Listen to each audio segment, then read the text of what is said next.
Velkommen til værkstedet her hos Smeedman i Odense. Vi har en BMW F11 35D N57 hængende på liften. Kunden kom ind, fordi hans ventilleksel var utæt for olie.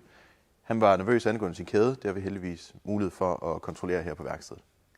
Vi står her under en BMW F11 35D N57 motorkode, hvor kunden kom ind til værkstedet og viste nervøsitet omkring hans kæde, fordi de har en tendens til at blive for lange.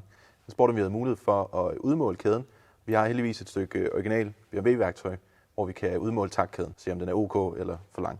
Vi er herinde ved hele kædeassemblyet, hvor man kan se kædestrammeren, der sidder heroppe. Kædestrammeren sidder og presser ind på kædeglideren, som på den måde strammer kæden op, så den er stram.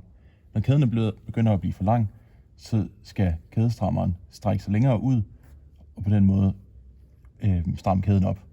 Når kædestrammeren den når et punkt, hvor den ikke kan stramme mere op, så det er der, hvor den begynder at have rigtig mange problemer og kan rasle og hoppe i kæden, eller kæden kan springe.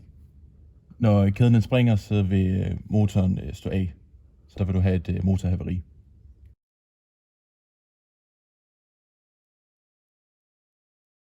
Værktøjet her, det er monteret i stedet for kædestrammeren og sidder der og presser ind på kædeglideren.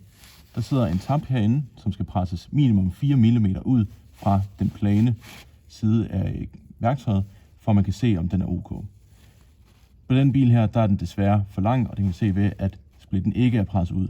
Den sidder inde i selve værktøjet, hvor den som sagt skulle være minimum 4 mm ude for værktøjet. Hos Smeedman, der skifter vi alt. Vi skifter både kæder, kædeglidere og tandhjul. Så alt det er nyt, så man kan sove trygt om natten.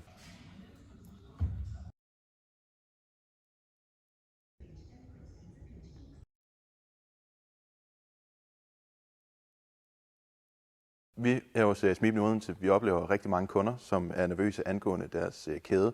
Det er jo et kendt problem på BMW'erne, at kæden bliver for lang.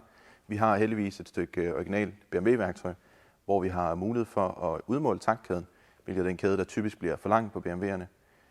Så hvis du er nervøs angående din kæde, om den nu er for lang, så kom ind forbi værkstedet, og så kan vi tjekke det hurtigt og billigt.